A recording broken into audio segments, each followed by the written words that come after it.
أعوذ بالله من الشيطان الرجيم بسم الله الرحمن الرحيم فمن يعمل من الصالحات وهو مؤمن فلا كفران لسعيه وإنا له كاتبون وحرام على قرية أهلكناها أنهم لا يرجعون حتى إذا فتحت يأجوج ومأجوج وهم من كل حدب ينسلون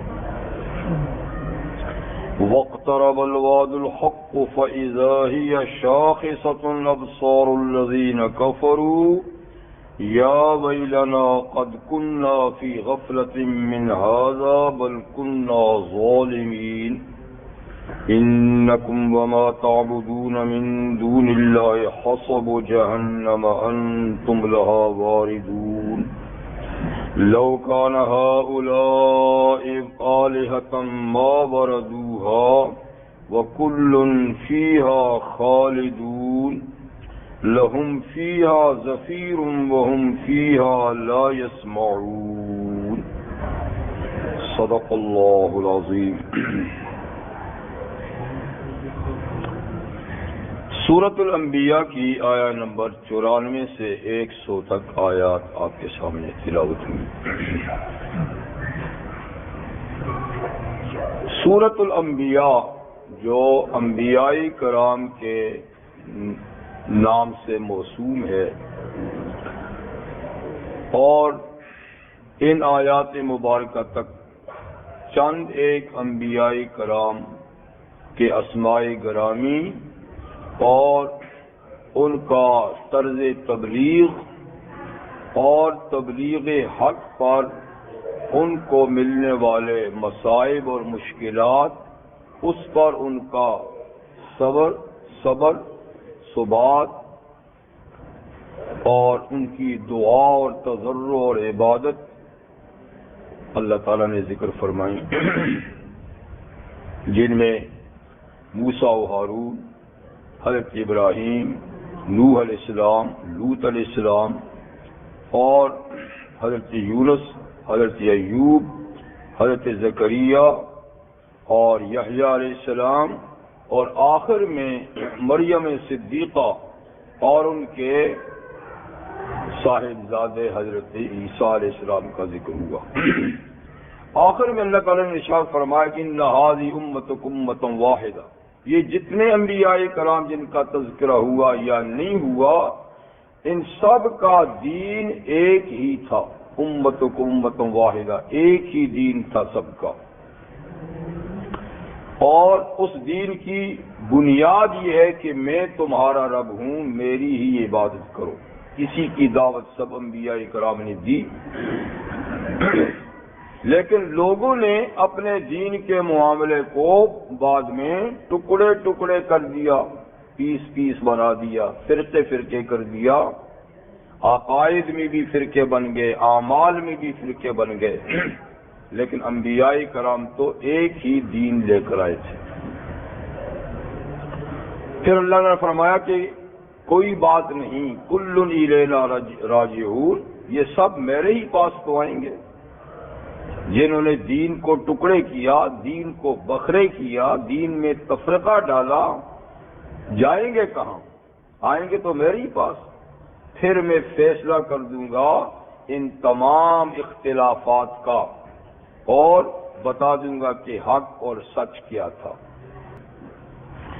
اسی سلسلے میں آج کی آیات ہیں کہ جب اللہ تعالیٰ کے پاس پلٹ کے جائیں گے تو فیصلہ کس نوعیت کا ہوگا؟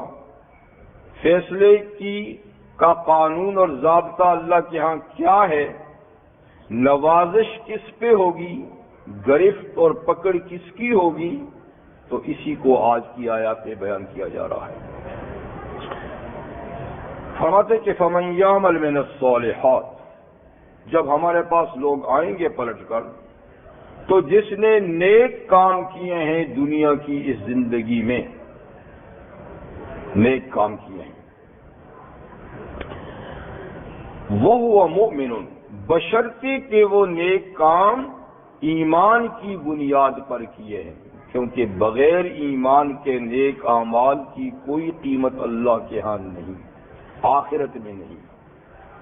دنیا میں تو اللہ تعالیٰ کسی کی اچھے کاموں کا بدلہ دے ہی دیتے ہیں جی، لیکن آخرت میں اسی نیک کام کا بدلہ ملے گا جس کی بنیاد ایمان ہوگی۔ اگر بغیر ایمان کے پہاڑ جتنا عمل بھی ہوگا تو وہ رائے گا اور ضائع چلا جائے گا، اور ہوا منصورہ، وہ ذروں کی طرح اللہ اس کو اڑا دیں گے، اس کی میرے ہاں کوئی قیمت نہیں۔ اور ویسے عمل صالح، جیسے میں کئی دفعہ آپ کو بتا چکا ہوں کہ نیک عمل کس کو کہتے ہیں، وہ نہیں جس کو ہر آدمی اپنی نظروں یا اپنے خیال میں نیک کہے، بلکہ عمل کے نیک ہونے کا بھی ایک معیار ہے، ایک پیمانہ ہے، ایک ضابطہ ہے۔ وہ کیا ہے؟ عمل کے نیک ہونے کا ایک ضابطہ تو یہ ہے کہ وہ عمل ایسا ہو جس سے اللہ نے نیک کہا ہے، اور جو نبی کریم صلی اللہ علیہ وسلم سے قولاً یا فعلاً یا عملاً ثابت ہو، یعنی آپ نے اس کام کے کرنے کا کہا ہو، یا خود کر کے دکھایا ہو، یا کسی نے آپ کے سامنے کیا تو آپ نے اس کو رد نہیں کیا، تو یہ عمل نیک ہے۔ دوسرے لفظوں میں آپ کہیں جو کام سنت کے مطابق ہے وہ نیک ہے، جو سنت سے ہٹ کے ہے وہ کتنا ہی خوشنما کیوں نہ ہو، دلچسپ کیوں نہ ہو، جاذب نظر کیوں نہ ہو، نیک نہیں ہے۔ ایک عمل کے نیک ہونے کی دوسری شرط یہ ہے کہ وہ اس کی بنیاد ایمان پر ہو، کہ وہ آدمی مومن بھی ہو، اللہ اور رسول کو اور قیامت کو اور دیگر جو ایمان کے ارکان ہیں ان سب پر اس کا ایمان ہو۔ آمنت باللہ و ملائکتہ و کتبہ و رسلہ والیوم الآخر والقدر خیر و شر من اللہ تعالی، یہ ایمان کے اصول ہیں، ان سب پر اس کا یقین ہو، پھر وہ یہ کام کرے۔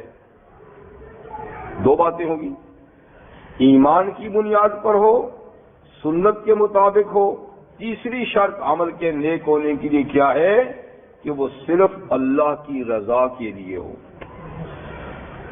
کسی کو دکھانے کے لیے نہ ہو، کوئی دنیاوی مفاد کے لیے نہ ہو، اللہ کی رضا اور خوشنودی کے لیے۔ تو جس کام میں یہ تین چیزیں پائی ہیں اس کو عمل صالح کہتے ہیں، اور وہ آخرت میں ثواب کا باعث بنے گا، اس پہ اللہ تعالیٰ اجر و ثواب دے گا۔ تو جس نے نیک کام کیے وہ مؤمن، اس شرط کے ساتھ کہ وہ ایماندار بھی ہے، مومن بھی ہے، پھر کیا ہوگا جب آخرت میں اللہ تعالیٰ کے پاس آئے گا تو فلا کفران علیہ السعی، اس کی اس محنت اور کوشش کی ناقدری نہیں ہوگی بلکہ قدردانی ہوگی، اس کا عمل اللہ قبول کریں گے، ضائع نہیں کریں گے، اس پہ اجر دیں گے، ثواب دیں گے، جنت دیں گے، اس کا عمل، اس کے عمل کی ناشکری اور ناقدری نہیں ہوگی۔ وَإِنَّا لَهُ، یہ تو ضابطہ ہو گیا نا آخرت میں عمل کے قبولیت کا۔ وَإِنَّا لَهُ كَاتِبُونَ، اور یقیناً ہم اس آدمی کے عمل کو لکھنے والے بھی ہیں۔ جتنے نیک اعمال کیے جاتے ہیں، بلکہ اعمال کے لیے تو ضابطہ یہ ہے کہ برے کیے جائیں یا نیک کیے جائیں، سب لکھے جاتے ہیں، تحریر میں آتے ہیں۔ اس لیے بھی کسی کو شک کہ پتہ نہیں میرا عمل کہاں گیا، وہ لکھا ہوا ہے۔ ما کیسے لکھا؟ ما یلفظ من قول الا لدیہ رقیب عتید، آدمی منہ سے کوئی لفظ نہیں نکالتا مگر اس کے سامنے لکھنے والے فوراً تیار بیٹھے ہیں، فوراً اس کو نوٹ کر لیا جاتا ہے۔ اس پر مزید یہ کہ اللہ تعالیٰ بھی ہر بندے کے ہر عمل سے باخبر ہے۔ اور اس پر مزید یہ کہ ہر اعمال جو بندے سے سرزد ہوتے ہیں وہ لوح محفوظ میں لکھے ہوئے بھی ہیں پہلے سے، کہ یہ بندہ پیدا ہوگا، اس کی اتنی زندگی ہوگی اور زندگی میں یہ کام انجام دے گا، تو لوح محفوظ میں بھی لکھے ہوئے ہیں، اللہ کے علم میں بھی ہیں، اور لکھنے والے فرشتے بھی اعمال کو تحریر میں لا رہے ہیں۔ اس پر مزید یہ کہ زمین بھی سارے اعمال ریکارڈ کر رہی ہے، زمین بھی جہاں جہاں جو نیکی بدی اس پہ ہوتی ہے تو یہ بھی ریکارڈ کرتی ہے، اور مزید یہ کہ خود ہماری جسم اور باڈی جو ہے یہ بھی ہمارے سارے اعمال کو ریکارڈ کر رہی ہے۔ اليوم نختم على افواہہم وتکلمنا ایدیہم وتشہد ارجلہم بما كانوا یکسبون، زبان پہ مہر سکوت لگا دیں گے، ہاتھوں سے شہادت دیں گے، پاؤں سے لیں گے، کھال بولے گی، جسم کے سارے اعضاء بولیں گے۔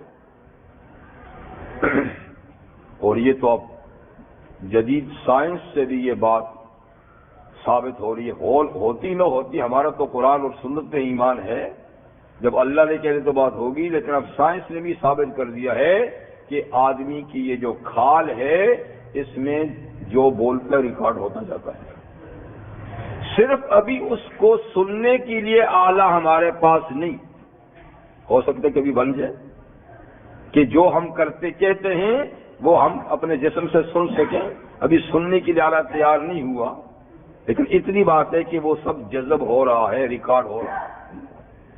تو اس لیے کوئی عمل ضائع ہونے کے چانس نہیں، لوح محفوظ میں بھی ہیں، علم الہی میں بھی ہیں، جسم کے اعضاء میں بھی ریکارڈ ہو رہے ہیں، زمین میں بھی ریکارڈ ہو رہے ہیں، اور فرشتے بھی لکھ رہے ہیں، کرامن کاتبین یعلمون ما تفعلون وَإِنَّا لَهُ كَاتِبُونَ۔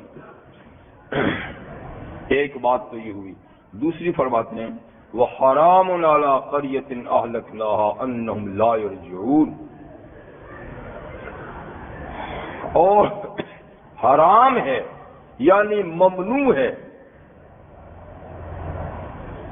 اس بستی پر جس بستی کو ہم نے ہلاک کر دیا، بستی سے مراد بستی والے ہیں، شہر والے ہیں، یعنی جن شہر والوں کو ان کے اعمال کی پاداش میں ہم نے ہلاک کر دیا، ان پہ اب حرام ہے کیا؟ انہم لا یرجعون، کہ ہلاکت کے بعد وہ دوبارہ واپس نہیں آ سکتے، بس یہ زندگی ہی چانس تھی، انہوں نے کھو دیا، ضائع کر دیا، اب دوبارہ زندگی نہیں ملے گی۔ کوئی یہ نہیں سمجھتا کہ دنیا میں سزا پانے کے بعد پھر دنیا میں آ جائے گا اور اب نیک کام کرے گا، ایمان لائے گا، نہیں نہیں نہیں، یہ قانون نہیں ہے۔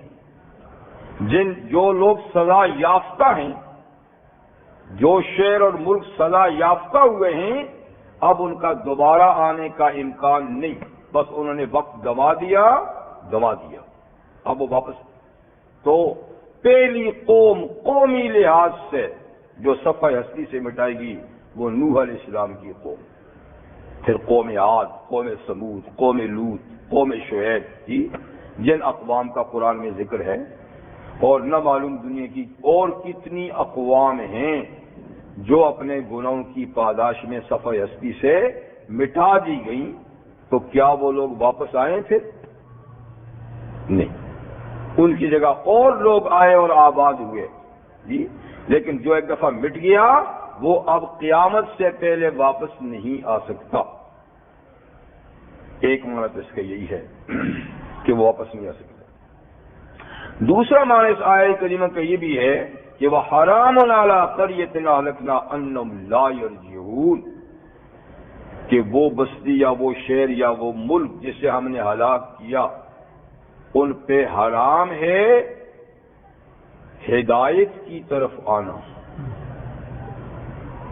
یعنی فرض کرو، قانون تو یہ نہیں ہے کہ وہ موت کے بعد پھر دنیا میں آئیں گے، فرض کرو کہ ہم نے ان کو ایک دفعہ سزا دی اور مٹا دیا، اور پھر ہم ان کو دنیا میں آنے کا موقع دے دیں، تب بھی ان پر ہدایت کی طرف آنا حرام ہے، وہ پھر بھی ہدایت پہ نہیں آئیں گے، سزا پا کر بھی ہدایت پہ نہیں آئیں گے، ویسے آنے کا قانون بھی نہیں ہے، لیکن اللہ تعالیٰ جانتے ہیں کہ سزا یافتہ قوموں کو ایک اور چانس دوں تب بھی وہ سیدھے نہیں ہوں گے، جبھی تو ان کو سزا دی، کیونکہ ان میں سیدھا ہونے کی کوئی بات تھی ہی نہیں۔ اللہ کو اول سے آخر تک سب جانتے ہیں، صلاحیتیں تو بہرحال۔ اور اس تفسیر کی تائید قرآن مجید کی دوسری آیات سے یوں ہوتی ہے کہ قیامت جب قائم ہو جائے گی تو اس وقت، بلکہ جو موت کا وقت ہے، جب موت یقینی ہو جاتی ہے تو اس وقت مرنے والا اگر نیک نہیں، کافر ہے، گناہگار ہے، تو وہ تمنا کرتا ہے کہ رب ارجعون لعلی اعمل صالحا فیما ترکت، اے اللہ مجھے تھوڑا سا وقت دے دے، مجھے تھوڑا سا اور وقت دے دے، میری زندگی تھوڑی سی اور بڑھا دے، رب ارجعون، اے اللہ مجھے تھوڑا سا واپس دنیا میں بھیج دے، لعلی اعمل صالحا، تاکہ میں اب نیک کام کروں، اب میں نے نقشہ دیکھ لیا، اپنے اعمال بد کے سلسلے میں جو ملنا تھا وہ دیکھ لیا، جی میں سچی توبہ کرتا ہوں، اب زندگی کو بدل دوں گا، بس تھوڑا سا مجھے واپس کیجئے، لعلی اعمل صالحا فیما ترکت، جو میں پیچھے چھوڑ کر آیا ہوں، مال چھوڑ کے آیا ہوں، زندگی چھوڑ کے آیا ہوں، اب اچھے کام کروں گا۔ اللہ تعالیٰ فرمائے کلا نہیں، واپسی کا قانون نہیں ہے، اب آگے ہی جانا ہے، واپس نہیں آ سکتے۔ قیامت کے دن بھی یہ لوگ کہیں گے کہ اللہ اگر ہمیں آپ دوبارہ دنیا میں بھیج دیں تو ہم اب بدل جائیں گے، تو اللہ تعالیٰ فرمائیں گے نہیں، میں جانتا ہوں کہ تم پھر نہیں بدلو گے، اگر میں دنیا میں تمہیں اور زندگی دوں اور بھیج دوں، تم پھر پلٹ کے وہی کام کرو گے جو پہلے کرتے رہے۔ دوبارہ آنے کا کوئی قانون نہیں ہے، اور وہ اسی لیے نہیں رکھا گیا کہ جو لوگ ہلاک ہوئے ہیں ان میں ہدایت قبول کرنے کی صلاحیت ہی نہیں ہے اللہ کے علم میں کہ وہ ٹھیک ہو جائیں گے۔ تو بہرحال یہ سلسلہ ایسا ہی رہے گا یہاں تک کہ قیامت کبریٰ قائم ہو جائے گی، یعنی جو ہلاک ہوئے واپس نہیں آئیں گے یہاں تک کہ قیامت کبریٰ قائم ہو جائے گی۔ اور قیامت کبریٰ کب قائم ہوگی؟ تو اس کی نشانیوں میں سے ایک بڑی نشانی اللہ ذکر فرماتے ہیں۔ اللہ تعالیٰ کے پاس پلٹ کے کب جائیں گے؟ جی اس کی ایک بڑی نشانی ہے کہ حتی اذا فتحت یاجوج و ماجوج، یہاں تک کہ جب یاجوج اور ماجوج قوموں کے لیے دروازہ کھول دیا جائے گا، ابھی وہ لاک اپ ہے، بند ہے، جب ان کے لیے دروازہ کھول دیا جائے گا تو یہ اقوام کتنی بڑی مقدار میں ہیں، کیسے دنیا میں آئیں گی، کیسی تباہی مچائیں گی۔ وَهُم مِّن كُلِّ حَدَبٍ يَنسِلُونَ، یہ ہر بلندی سے بہتے ہوئے آئیں گے، اس تیزی سے آئیں گے جیسے کہ بلندی سے پانی بہتا ہے، جی تو اتنی مقدار میں جیسے کہ سیلاب آ رہا ہے، تو جیسے انسانوں کا سیلاب آ رہا ہے تیزی سے آئیں گے، بہتے ہوئے آئیں گے۔ یہ قیامت کی نشانیوں میں سے آخری نشانیوں میں سے ایک نشانی ہے، یعنی اس کے بعد اور نشانیاں بھی کچھ ہوں گی، بس پھر قیامت بہت نزدیک ہو جائے گی۔ تو قیامت کی یہ نشانی جو یاجوج ماجوج کی اقوام آئیں گی، ایک دفعہ اس کا ذکر پہلے سورہ کہف کے آخر میں بھی اختصار کے ساتھ ہوا ہے، مختصر بھی مختصر سا ہے، یا بھی وہاں ذوالقرنین کے قصے میں ہے کہ وہ ایک سفر، شمالی سفر میں گئے تھے جی، اور ایک قوم سے ان کا واسطہ پڑا تو اس قوم نے ان اقوام کی شکایت کی تھی کہ یہ ہم ان سے بڑے تنگ ہیں، یہ اس درے سے آ کے لوٹ مار مچاتے ہیں، تو بس اگر آپ ان کے ہمارے درمیان میں کوئی دیوار کھڑی کر دے تو بڑی مہربانی ہوگی، ہم آپ کو ٹیکس طے کریں گے، جی آپ یہ کام کرتے ہیں، ان کا ٹیکس کی ضرورت نہیں ہے، مجھے اللہ کا دیا وہ بہت ہے، تم صرف ہاتھ پاؤں سے میری مدد کرو، میں دیوار کھینچ دیتا ہوں۔ تو انہوں نے ایک لوہے کی دیوار پاٹ دی تھی دو بڑے پہاڑوں کے درمیان، تو یہ قومی پیچھے دھکیل دی گئی تھی۔ یہی دیوار قرب قیامت میں ٹوٹے گی۔ اس پر تھوڑی بہت بات ہم نے وہاں کر دی تھی کہ یہ دیوار کہاں ہے، کہاں نہیں ہے، کیا صورتحال ہے، اللہ تعالیٰ بہتر جانتے ہیں، اس پہ صدیاں بیت گئی ہیں جی۔ اس وقت ایسی کسی دیوار کا کوئی نام و نشان نہیں ملتا، لیکن کئی قسم کی دیواریں دنیا میں موجود ہیں، لیکن واقعی ذوالقرنین کی دیوار کہاں ہے اس کا کوئی خاص پتہ نہیں ہے، ہو سکتا ہے پہاڑوں میں گر گئی ہو، فی الحال دفن ہو گئی ہو، پھر نکل آئے، اور نہیں ان قوموں کا صحیح معنی میں اس وقت پتہ ہے جی۔ لیکن بہرحال جب قرآن نے کہا کہ ایسی دیوار بھی ہے، اس کے پیچھے یہ قومیں بھی ہیں، اتنی بڑی تعداد بھی ہے، تو یقینی بات ہے کہ یہ چیزیں ہیں، اللہ نے ہماری آنکھوں سے ان کو اوجھل کر رکھا ہے۔ تو یہ کوئی بات ضروری نہیں کہ جو کچھ دنیا میں ہے ہم سب اس کو دیکھ پائیں، جسے اللہ تعالیٰ نہ دکھانا چاہے نہیں دیکھ سکتے، اور جب دکھانا چاہے گا دیکھ لیں گے۔ تو یہ قومیں یقیناً ہے، قرآن میں ذکر ہے، حدیث میں ذکر ہے جی۔ اور کہتے ہیں کہ یہ اتنی بڑی تعداد میں ہیں کہ ہم انسانوں کے مقابلے ہیں، وہ بھی انسان، یہ بھی آپ کو بتا دوں، اور حضرت نوح علیہ السلام کے بیٹے حضرت یافس کی اولاد میں سے ہیں۔ تو 3 بیٹے تھے نوح علیہ السلام کے ساتھ ان کی کشتی میں۔ یہ جتنی انسانیت ہے طوفان نوح کے بعد حضرت نوح علیہ السلام کے 3 بیٹوں کی اولاد ہے، باقی سارے لوگ ختم ہو چکے تھے، یعنی جو کشتی میں آئے تھے ان کی بھی نسل نہیں چلی آگے، اور جو ڈوب گئے تھے وہ تو سو ڈوب گئے تھے، بس اگلی نسل جو انسانوں کی چلی ہے تو یہ نوح علیہ السلام کے 3 بیٹوں سے، حام، سام اور یافس۔ ہم لوگ حام اور سام کی اولاد سے ہیں، اور یاجوج ماجوج یہ یافس کی اولاد سے، پورا ایک بیٹے کی اولاد ہے یہ جی۔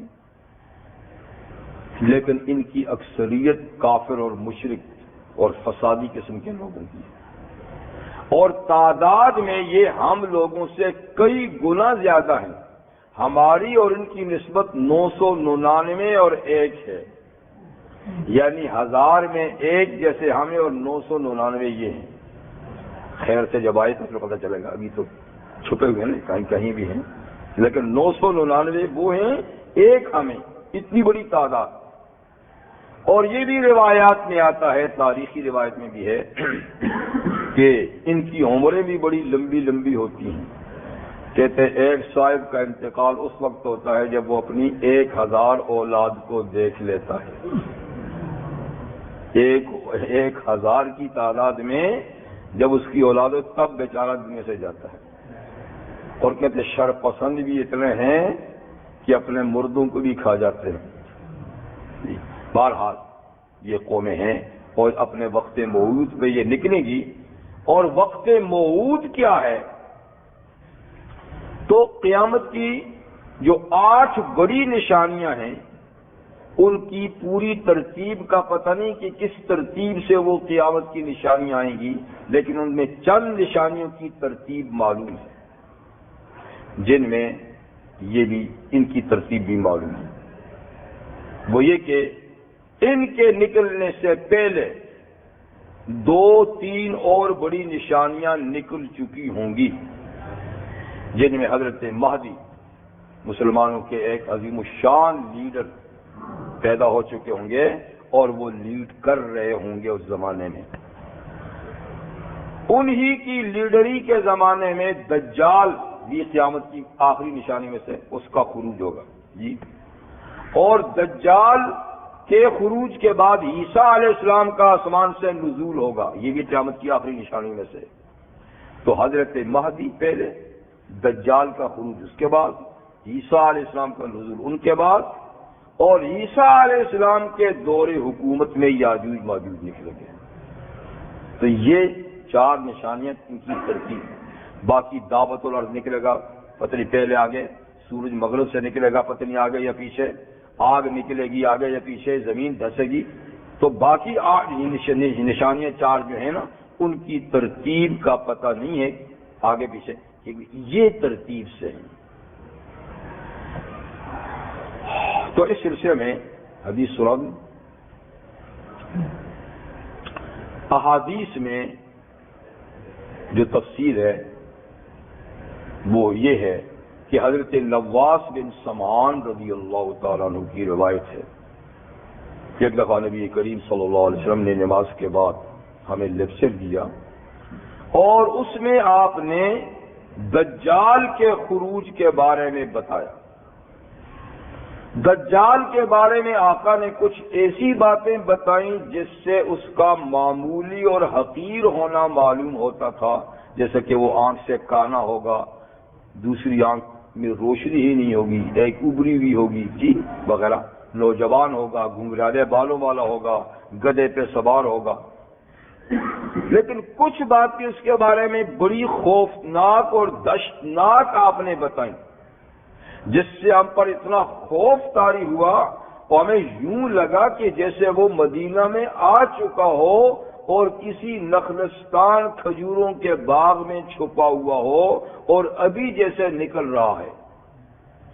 کیونکہ حضور نے یہ بھی فرمایا تھا کہ اس کا فتنہ سب سے بڑا فتنہ ہوگا جی. تو اللہ تعالیٰ اس کو صرف 40 دن کی مہلت دیں گے اور 40 دن اس کا فتنہ رہے گا. پر پہلا دن 1 سال جتنا لمبا ہوگا، دوسرا 1 مہینے جتنا لمبا ہوگا، تیسرا 1 ہفتے جتنا لمبا ہوگا اور باقی دن نارملی طور پہ ایسے ہی ہوں گے. تو صحابہ نے پوچھا حضور کیا وہ 1 سال جتنا لمبا دن ہوگا تو اس میں صرف 5 نمازیں پڑھیں گے ہم؟ آپ نے فرمایا نہیں، بلکہ تم حساب کر کے جتنے وقفے سے 5 نمازیں پڑھتے تھے اس سال میں اتنی سال بھر کی نمازیں پڑھو گے وقفے وقفے سے. یہ نہیں کہ 1 دن ہے تو تم 5 نمازیں پڑھو گے. خیر یہ ایک سوال تھا ان کا، اس کا جواب دے دیا. تو پھر حضور صلی اللہ علیہ وسلم نے یہ بھی ارشاد فرمایا کہ یعنی اس کے بارے میں کہ اس کو اللہ تعالیٰ کچھ ایسی پاور دے گا جی کہ ساری دنیا میں ان دنوں میں گھوم جائے گا، ساری دنیا ہر بستی میں سوائے مکہ اور مدینہ کے نہیں داخل ہو سکے گے، بس ہر جگہ. سامنے سے اتنا تیز کوئی ہیلی کاپٹر میں جائے گا، کوئی جہاز کا نہیں، گدھے پہ جائے گا.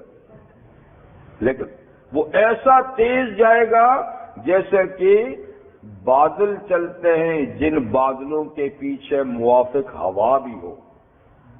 پیچھے سے ہوا جن بادلوں کو دھکے نا کتنی تیزی سے بجاتے ہیں، ایسا تیزی سے گھومے گا. اور یہ کہ اس کے ساتھ جنت اور دوزخ بھی اس کے مصنوعی جنت دوزخ بھی ہوں گے وغیرہ اس قسم کی باتیں. کہتے ہم بڑے خوفزدہ ہوئے. شام ہوئی تو پیغمبر کریم علیہ السلام ارشاد لائے تشریف لائے تو ہمارے چہروں سے خوف محسوس کیا کہ یہ ڈرے ہوئے ہیں. تو آپ نے فرمایا تم اس قصے سے ڈر گئے ہو؟ یہ ڈر تو گئے ہیں. آپ نے ڈرنے کی کیا بات ہے، اور تمہارے لیے کوئی فتنے آئیں گے اس سے زیادہ نہیں ڈرو. اگر میری زندگی میں آیا تو میں کافی ہوں جی. ہاں میری زندگی میں نہ آیا تو پھر ہر مسلمان کو حسب استطاعت اس سے بچنے کی کوشش کرنی چاہیے. اور اللہ تعالیٰ میری طرف سے تمہارا نگہبان ہو. اگر تم میں سے کسی کی زندگی میں آ جائے تو سورۃ الکاف کی اب شروع کی یا آخری آیتیں جو اس کے سامنے پڑے گا تو اس فتنے سے بچ جائے گا. تو اس قسم کی باتیں ہم نے تسلی سے فرمائیں. اور پھر آپ نے یہ ترتیب بتائی کہ وہ کتنے دن رہے گا، یوں یوں اس کا فتنہ ہوگا.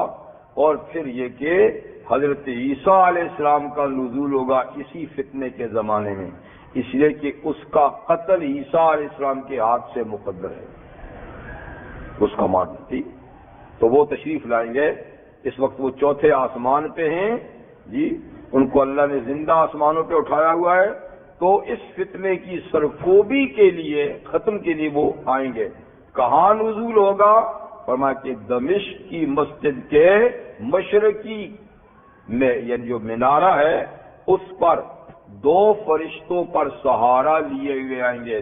اس طریقے سے 2 فرشتوں پر سہارا لے کر 2 چادروں کا لباس پہنے ہوئے آئیں گے اور فرشتے مینار پہ ان کو چھوڑ دیں گے. بس مینار سے تو مسلمان سیڑھی لگائیں گے نیچے سے مینار پر، تو اس سیڑھی سے پھر وہ نیچے آئیں گے جی.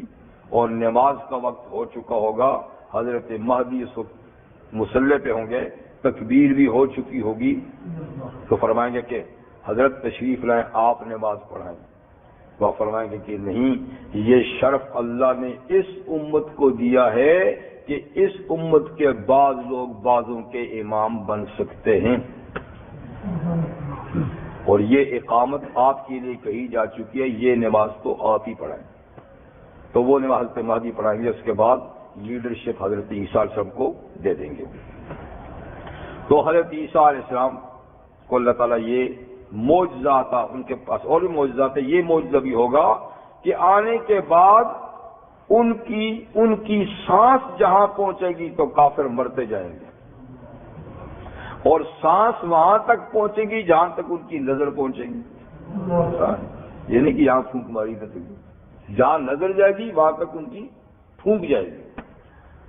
تو خیر وہ ان کا اصل مشن اور کافروں کو نہیں بلکہ تو اس کا پیچھا کریں گے. دجال بھی وہاں پہنچا ہوا ہوگا، اس کا پیچھا کریں گے.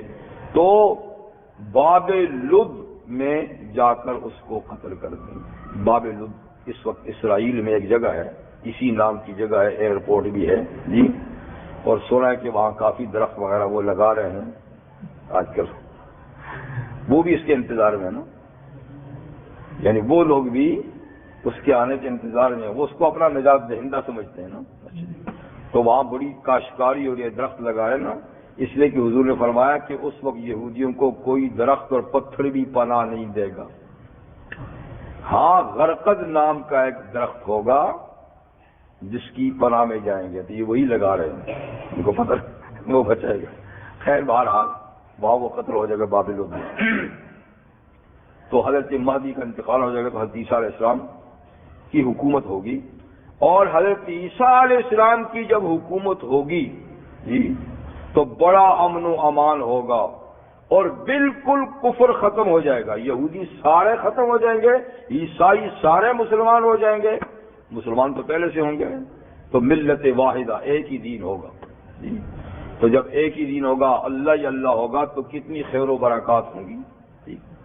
اسی دوران اللہ تعالیٰ حضرت عیسیٰ علیہ السلام کو فرمائیں گے کہ میں اب اپنے ایسے زبردست بندے نکال رہا ہوں کہ جس کا مقابلہ کوئی نہیں کر سکے گا.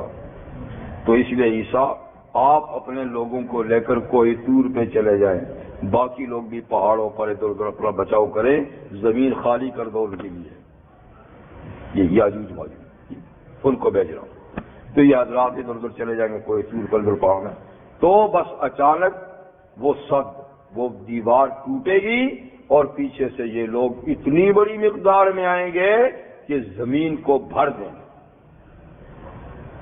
کوئی چیز خالی نہیں رہے گی. اس وقت جو بحیرہ طبریہ شام میں ایک دریا بہ رہا ہے، بہت بڑا سمندر بہ رہا ہے، بہت بڑا بحیرہ طبریہ. حدیث میں کہ جب ان کا پہلا حصہ اس دریا پہ پہنچے گا تو پی کر خشک کر دیں گے اس کو. پچھلے جب آئیں گے تو کہیں گے کبھی یہاں بھی دریا ہوتا ہوگا، یہاں بھی کبھی پانی ہوتا ہوگا. اتنا پہلے اس کو چاٹ جائیں گے. خیر پوری زمین پہ پھیر کر اودم مچائیں گے. تو یہ حضرات جتنا اللہ تعالیٰ کو منظور ہوگا یہ ہوں گے زمین میں. تو یہ مسلمان پریشان ہو جائیں گے، کھانے پینے کا سامان تھوڑا سا لے کر گئے ہوں گے، ختم ہو چکے گا. کہیں گے یا اللہ زمین تو انہوں نے بھری ہوئی ہے، کھانے پینے کا سامان ختم ہے، مصیبت سے جان چھڑائیے. تو اللہ تعالیٰ طاعون جیسی ایک بیماری پیدا کریں گے. طاعون کسی زمانے میں ایک وبا ہوتی تھی، یہاں ایک گلٹی پیدا ہوتی تھی جس سے آدمی مرتے تھے اور پھیلتی تھی تو ہزارہا لوگ اور بستیوں کی بستیاں اس کی لپیٹ میں آ جاتی تھی. اب تو سننے نہیں آتی اس قسم کی کوئی بیماری، لیکن اس زمانے میں تھی. چلو جو بھی ہے. تو خیر وہ ان کو اللہ تعالیٰ اس قسم کی ایک بیماری لگیں گے تو سارے کے سارے یک دم یاجوج اور سب ختم ہو جائیں گے، مر جائیں گے تب زمین ساری بھر جائیں گے، لاشیں ہی لاشیں ہیں تو پھر اللہ پھر بھی اتنے تو کہاں جائیں، تو پوری زمین لاشوں سے اٹی پڑی ہے۔ تو پھر حدیث میں ہے کہ اللہ تعالیٰ لمبی گردن کے کچھ پرندے پیدا کریں گے، اسی وقت اونٹ کی طرح لمبی لمبی ان کی گردنیں ہوں گے پرندے، وہ لاشوں کو چونچوں میں پنجوں میں اٹھائیں گے اور اٹھا کر کوئی سمندر میں کوئی دروں میں دور دراز پھینک دیں گے، تو زمین کا حصہ خالی ہوگا۔ خالی تو ہو جائے گی لیکن جب تک لاشیں پڑی تھی اب ان کی بدبو ہی بدبو ہے، پھر کہیں گے یا اللہ کہاں جائیں، تو پھر زبردست بارش اللہ تعالیٰ برسائیں گے، کئی دن مسلسل بارش برس کے زمین کو دھو کر بالکل آئینے کی طرح کر دیں گے۔ جی اب یہ حضرات سب بلندیوں سے اتریں گے، زمین پہ آباد ہوں گے، اور اللہ تعالیٰ زمین کو حکم دیں گے کہ اب تو پوری اپنی برکات کا اظہار کر، جو میں نے تیرے اندر پیدا کرنے کی صلاحیتیں اور برکتیں رکھی ہیں، تو پوری برکت کے ساتھ چیزیں، تو بہرحال ایسی فراوانی ہو جائے گی پیداوار کی، کیونکہ نیکی ہی نیکی، گناہ تو ہوگا نہیں، یہ تو گناہ کے اثرات ہیں جو ہم دیکھ رہے ہیں، تو اب نیکی ہی نیکی ہوگی تو زمین سے بہتر فضائیں پیدا ہوں گی۔ فرمایا ایک انار اتنا بڑا ہوگا، انار کا دانہ، کہ اس کو جب کھول کے اندر سے کھائیں گے تو کئی لوگ کھائیں گے، اور آدھے پیس کا امبریلا بنا کے کئی لوگ اس کے نیچے بیٹھیں گے، آدھے پیس کا۔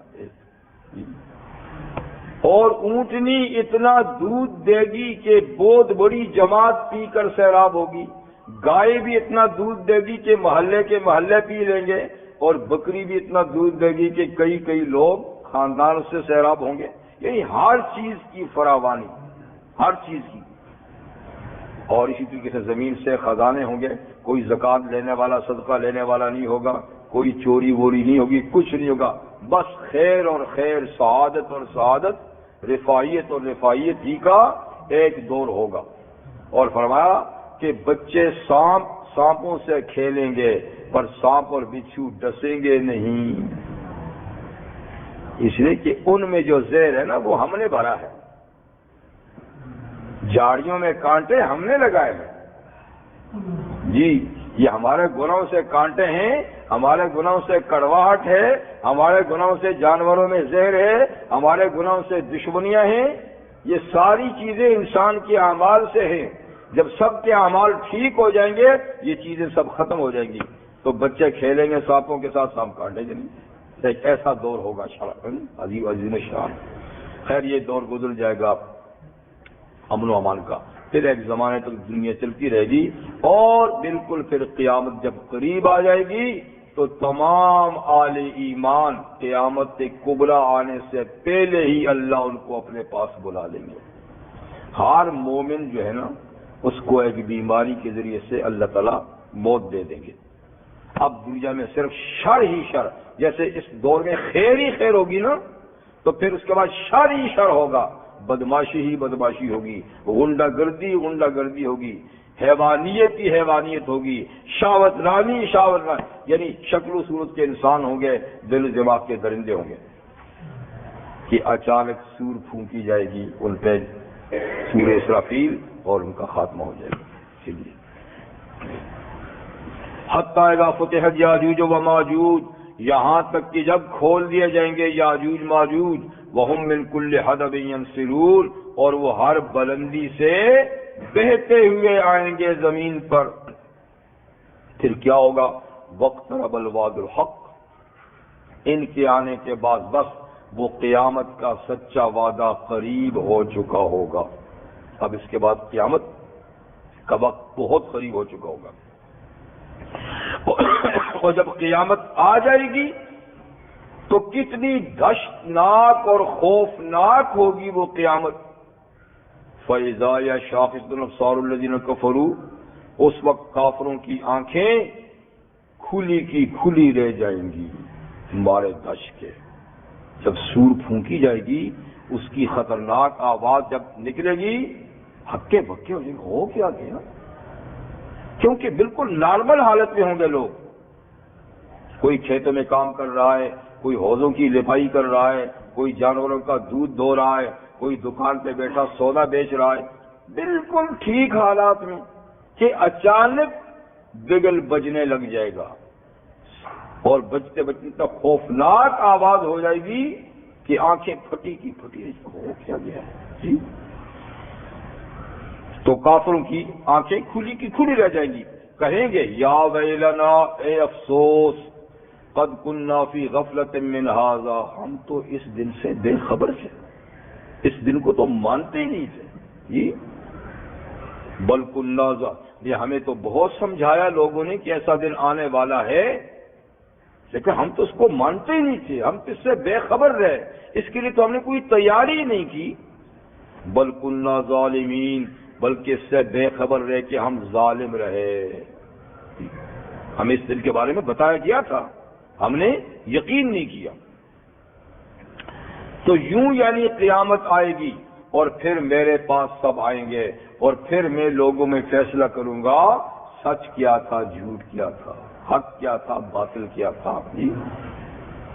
اور پھر یاد رکھو یعنی اے کافرو، انکم وما تعبدون من دون اللہ، تم بھی اور جن کی تم اللہ کے سوا پوجا کرتے ہو، عبادت کرتے ہو، حسب و جہنم، تم سب جہنم کا ایندھن بن جاؤ گے، فیول بن جاؤ گے جہنم کا، سب کے سب، تم کو بھی تمہارے خداؤں کو بھی جہنم میں جھونک دیں گے۔ حسب کہتے ہیں اس چیز کو جس سے آگ جلائی جاتی ہے، ایندھن جی۔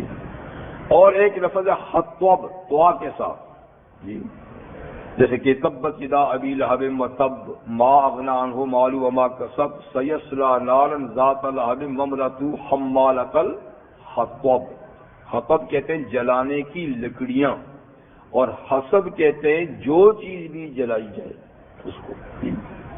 تو اس کا مطلب وہی ہے ایندھن جی، دونوں ایک ہی معنی میں استعمال ہوتے ہیں۔ تم اور جن کی تم اللہ کے سوا عبادت کرتے تھے، حسب و جہنم، جہنم کا ایندھن ہو، جھونک دیے جاؤ گے جہنم میں، انتم لہا واردون، تم سب جہنم میں اترنے والے ہو، وہاں اتار دیا جائے گا۔ اور لو کان ہؤلاء آلہۃ، اگر جن کو تم خدا سمجھ کے پوچھتے ہو، قادر سمجھ کے پوچھتے ہو، اگر یہ خدا ہوتے، آج تو تم ان کو خدا اور حاجت روا اور مشکل کشا سمجھتے ہو، اگر یہ ہوتے ما وردوہا، تو کم سے کم یہ خود تو جہنم میں نہ جاتے نا، خود تو نہ جاتے نا، لیکن یہ بھی جب جائیں گے تو اس کا مطلب یہ ہے کہ وہ کچھ بھی نہیں تھے، وہ اپنے آپ کو نہیں بچا سکے۔ تو ان کو جھونکنے کا مقصد یہ ہوگا کہ لو تم نے کس کو معبود بنایا تھا جو اپنے آپ کو بھی نہیں بچا سکے جی۔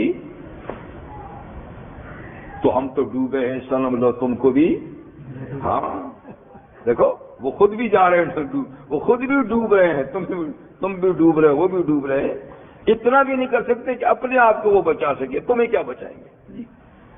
وَكُلٌّ فِيهَا خَالِدُونَ، اور یہ سب عابد و معبود ہمیشہ ہمیشہ جہنم میں رہیں گے، یعنی جو کافر ہے، جو مومن ہے وہ ہمیشہ تو نہیں رہیں گے، لیکن جو کافر ہے وہ ہمیشہ جہنم میں رہیں گے۔ اور جہنم میں جا کر کوئی دنیا کی جیل نہیں، کوئی بات نہیں، نہ وہ بات نہیں، یہ جہنم ہے۔ لہم فیہا زفیر، جہنم میں جب یہ جائیں گے تو ایک چیخ و پکار ہوگی ان کی، روئیں گے، گڑ گڑائیں گے اور چیخیں گے، اور اتنا چیخیں گے کہ وہ ہم فیہا لا یسمعون، وہ اس میں ایک دوسرے کی سن بھی نہیں سکیں گے، اتنی چیخیں ہوں گی کہ دوسرے کی بات کان میں پڑے گی نہیں، ایک غوغا ہوگا، ایک شور و غل ہوگا۔ اور پھر یہ ہے کہ اللہ تعالیٰ ان کو الگ کر کر کے آگ کے ستونوں میں، آگ کے پلروں میں ایک ایک کو ٹھونس کر اوپر سے ڈھانک لیں گے آگ سے، تو پورا ستون بھی چاروں طرف سے آگ کا ہوگا، اوپر سے ڈھکن بھی، تو تاکہ بار دوسروں پر شور نہ جائے۔ تو پہلے اکٹھے ہوں گے، تو شور مچائیں گے، پھر الگ الگ کر کے ہر ایک کو جکڑ دیا جائے گا. تو یہ مختلف مرحلے یعنی ان کے وہاں پر ہوں گے جہنم کے اندر. جب یہ آیہ کریمہ نازل ہوئی کہ تم اور تمہارے خدا جہنم میں جاؤ گے، تو مکہ کا ایک شاعر عبداللہ زبعری، بعد میں تو مسلمان ہو گیا تھا، اللہ نے اس کو توفیق دی، لیکن جب مسلمان نہیں تھا تو یہ بھی سخت ترین اسلام کے مخالفین میں سے تھا، حضور کے مخالفین میں سے تھا. جب یہ آیت نازل کہ تم اور تمہارے خدا جہنم میں جاؤ گے، تو یہ دوڑتا ہوا حضور کے پاس ہے، کہنے لگا اچھا بتائیے عزیر اور عیسیٰ کیسے ہیں؟ آپ نے فرمایا اللہ کے نبی بہت بڑے مقدس لوگ تھے. اچھا بتائیے فرشتے کیسے؟ باقی اللہ کی پاک مخلوق ہے. پھر تو کوئی بات نہیں، ہم تو انہی کو پوچھتے ہیں، آپ کے بقول اگر یہ بھی ادھر جائیں گے تو ہم بھی خوشی کے ساتھ ان کے ساتھ چلے جائیں گے. بدماش لگا. آپ کے بقول اگر معبود بھی جائیں گے تو ہمارے معبود تو یہی لوگ ہیں، ہم تو عیسیٰ علیہ السلام کو پوچھتے ہیں، یعنی اور اس قسم کے فرشتوں کو وغیرہ، تو آپ کے بقول اگر یہ بھی جائیں گے تو ہم خوشی سے جائیں گے. تو اللہ تعالیٰ نے اس کے جواب میں آیت نازل فرمائی کہ تم بے وقوف ہو.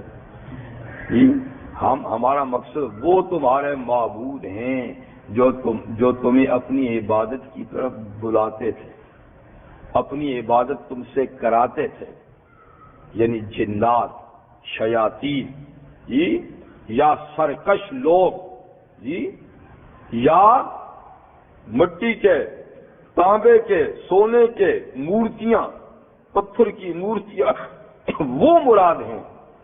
اللہ کے پاک باز بندے مراد نہیں، جنہوں نے اللہ کی طرف ہمیشہ دعوت دی، خود بھی اللہ کی عبادت کرتے رہے، دوسروں کو بھی اللہ کی عبادت کی دعوت دیتے رہے. وہ اگر دنیا سے چلے جائے اور کوئی زبردستی ان کی قبر کو پوجنے لگ جائے جی، یا ان کا کوئی مجسمہ بنا لے، تو اس میں ان کا کیا قصور ہے؟ وہ کیوں جائیں؟ تو جن کو جہنم میں بھیجیں گے یہ جو اس کی دعوت دیتے تھے، اس کام پہ راضی تھے، یا جو غیر انسانی تم نے مجسمے بنا رکھے تھے، ان کی بات کر رہے ہیں، ان کی بات نہیں. ان الذین سبقت لهم من الحسنى، بے شک وہ لوگ، وہ مقدس ہستیاں جن کے لیے ہماری طرف سے جنت کی بات ہو چکی ہے کہ یہ جنتی ہیں، اچھی بات جن کے لیے طے ہو چکی ہے، نجات کی بات جن کے لیے طے ہو چکی ہے، جیسے انبیاء کے لیے، صلحاء کے لیے یہ بات طے ہو چکی ہے. اولئک عنہا مبعدون، یہ لوگ جہنم سے دور رکھے جائیں گے. ان کا کیا کام ہے؟ ان کو کیوں ہم بھیجیں جی؟ ہاں ان کی شبیہ بنا دیں گے، ان کی شبیہ بنا دیں گے کہ لو یہ بھی جا رہا ہے. وہ اصل نہیں ہوگا، اس کی شبیہ ہوگی، تاکہ ان کو پوجنے والے سمجھے کو ہمیں بجا نہیں سکے، لیکن وہ اصل نہیں. اس لیے کہ ان کے لیے تو جنت واجب ہو چکی ہے، وہ تو اللہ کے محبوب بندے تھے، وہ تو اللہ تعالیٰ کی طرف دعوت دیتے تھے. وہ تو جہنم سے اتنے دور رہیں گے کہ لا یسمعون حسیسها، جہنم تو کیا وہ جہنم کی آہٹ بھی نہیں سنیں گے. جہنم کی معمولی سی آواز تک ان کے کان میں نہیں پڑے گی، اتنے دور رہیں گے. بلکہ وَهُمْ فِي مَا اشْتَهَتْ أَنفُسُهُمْ خَالِدُونَ، وہ ان چیزوں میں جو ان کی من بھاتی ہوں گی، من پسند ہوں گی، یعنی جنت، اس میں ہمیشہ رہیں گے. ان کا اس سے کیا کام ہے؟ اور لا يحزنهم الفزع الاکبر، ان کو قیامت کی وہ زبردست اور بڑی گھبراہٹ بھی گھبرائے گی نہیں، وہ اس گھبراہٹ سے بھی محفوظ رہیں گے. وَتَتَلَقَّاهُمُ الْمَلَائِكَةُ، ان کا تو استقبال فرشتہ کریں گے، ان کا استقبال، اور کیا کہیں گے؟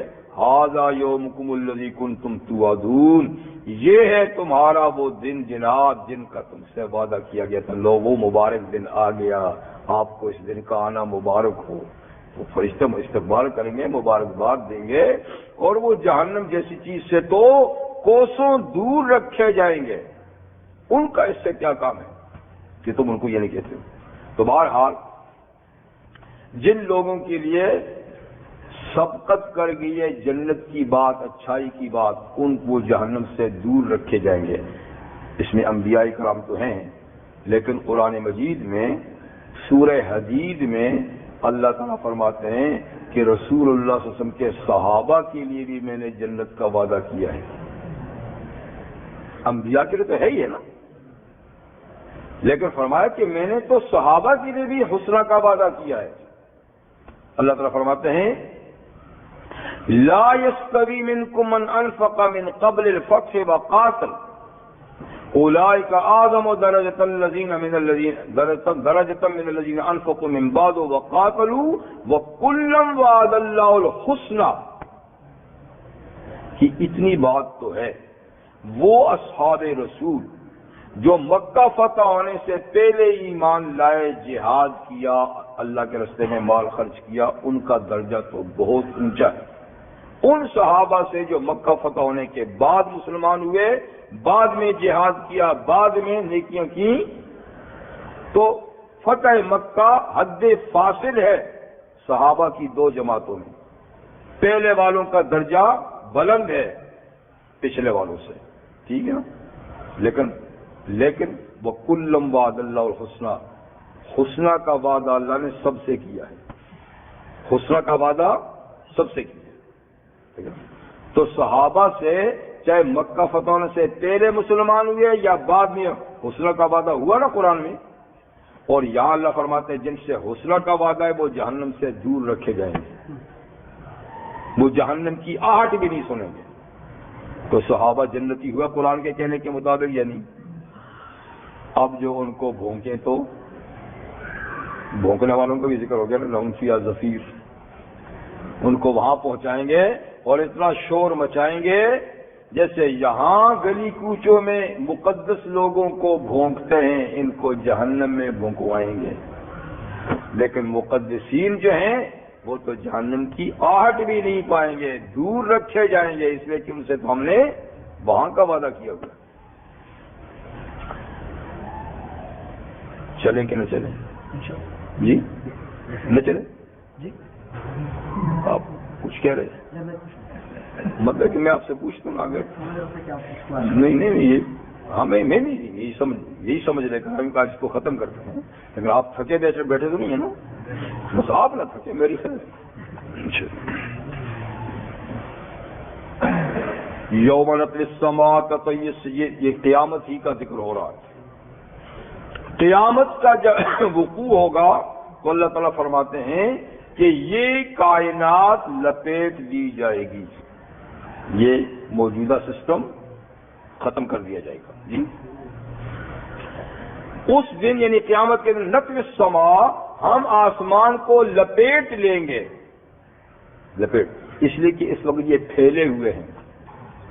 سورہ زمر میں اللہ تعالیٰ فرماتے ہیں کہ وَالْأَرْضُ قَبْضَةُ يَوْمَ الْقِيَامَةِ وَالسَّمَاوَاتُ مَطْوِيَّاتٌ بِيَمِينِهِ، یہ زمین اللہ کی مٹھی میں ہوگی قیامت کے دن، اور آسمان دائیں ہاتھ میں لپیٹے ہوئے ہوں گے۔ زمین مٹھی میں ہوں گی، یہ لپیٹے، تو مقصد یہ کہ یہ نظام ختم ہو جائے گا۔ لیکن زمین کے لیے مٹھی اس لیے کہا کہ وہ گول سی ہے نا، چھوٹی سی ہے، وہ مٹھی میں۔ آسمان چونکہ پھیلے ہوئے ہیں نا بہت، ایک سے ایک، تو پھیلی ہوئی چیز کو لپیٹ کے ہاتھ میں لیتے ہیں، سمٹی ہوئی چیز کو مٹھی میں لے لیتے ہیں۔ تو مقصد دونوں کا کیا ہے کہ یہ نظام ختم کر دیں گے۔ تو اس دن ہم آسمانوں کو لپیٹ دیں گے کَطَيِّ السِّجِلِّ لِلْكُتُبِ، جیسے کہ سجل کا فائل کور کا پیپروں کو لپیٹ لینا۔ سجل کے دو معنی ہیں مفسرین کے، ایک معنی سجل کا مفسرین کرتے ہیں کہ سجل ان فرشتوں کا آفیسر ہے جو اعمال نامہ لکھتے ہیں، تو ان پر جو کنٹرولر ہے نا اس کا نام ہے سجل، ان پر بھی ایک آفیسر ہے جی۔ تو اس کا کام یہ ہوتا ہے کہ جب آدمی مر جاتا ہے تو ان تمام فرشتوں نے جو ان کا ریکارڈ لکھا ہوتا نا، ان سے وہ لے کر اس کو لپیٹتا ہے. لپیٹ کے کیا کرتا ہے؟ مرنے والے کے گلے میں لٹکا دیتا ہے. یہ اس کی ڈیوٹی کیا ہے؟ بس یہی ہے کہ جب کاروائی مکمل ہو جاتی ہے، موت کے ساتھ مکمل ہو جاتی ہے تحریر، تو ان فرشتوں سے وہ سارا ریکارڈ لے کر لپیٹ کے تعویذ ڈال دیتا اس کے گلے میں، جیسے کہ سورہ اسراء میں گزر چکا ہے. جی طائر فی عنقہ، ہر آدمی جو ہے نا، وکل انسان، ہر آدمی کا طائر یعنی اس کا نامہ عمل اس کے گردے میں لگا دیتے ہیں، اور قیامت کی دن اس کو کہیں گے کھول کے خود پڑھ، اقرا کتابک کفی بنفسک الیوم علیک حسیبا. جی تو یہ جیسے یعنی وہ لپٹنے سے. یہ دوسرا معنی سجل کا فائل کور ہے کہ جیسے بہت ساری چیزیں آدمی تحریر کرتے کرتے کرتے پھر آخر اس کو فائل میں ڈال کے اوپر سے باندھ دیتا ہے.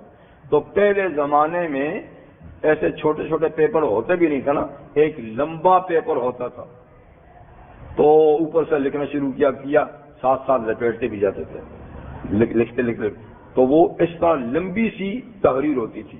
اب پڑھنے کے لیے کھولتے تو وہاں تک جا رہا ہے، وہاں سے پڑھ رہے ہیں، ساتھ ساتھ لپیٹتے جہاں تک ختم کیا پورا لپٹ گیا.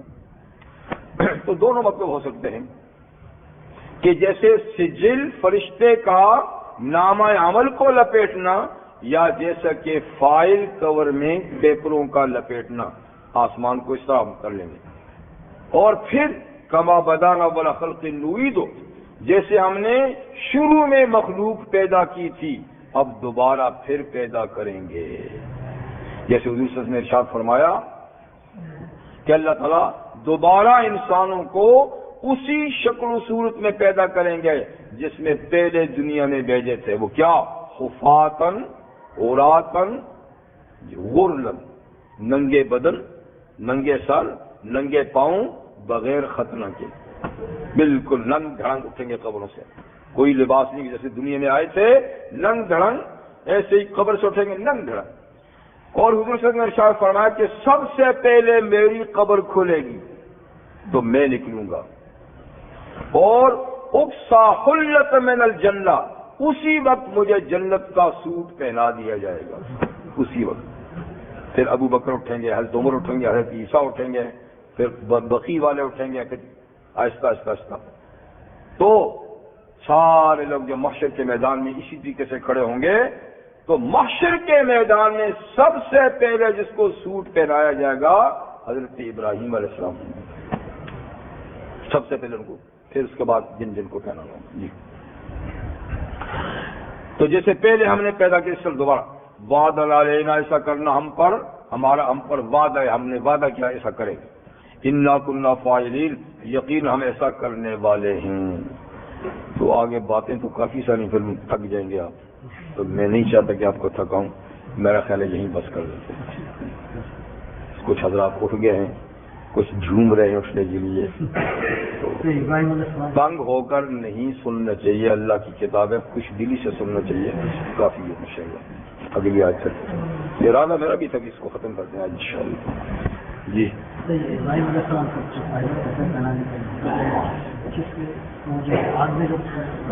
یہی کہتے ہیں اہل علم، لیکن حدیث میں یہ کہ سب سے ان کو پہلے پہنایا جائے. اس میں تو حضور صلی اللہ علیہ وسلم یہی فرما کہ سب سے پہلے ان کو پہنایا جائے گا. جی لیکن وہ محشر کے میدان کی بات ہے. اپنے بارے میں فرماتے ہیں مجھے تو قبر سے اٹھتے ہی پہنایا جائے گا. تو چونکہ اللہ تعالیٰ کے دین کی خاطر ان کے کپڑے اتارے گئے تھے آگ میں، تو ہو سکتا ہے اس کے سلے میں سب سے پہلے ان کو پہنائے جائے. ہاں یا تو مسلمان تھے نا، آپ کے ساتھ کشتی میں تھے، کشتی میں جو بھی سوار تھے سب مومن تھے. نہیں، ان کی نسل میں سے یاجوج ماجوج ان کی نسل میں سے ہیں، اور لوگ بھی ہوں گے، لیکن یہ قومیں بالخصوص ان کی نسل میں سے ہیں، اور ان کی اکثریت جو ہے نا وہ یعنی ایسے. سبحانک اللہم و بحمدک اشہد ان لا الہ الا اللہ استغفرک و اتوب الیک.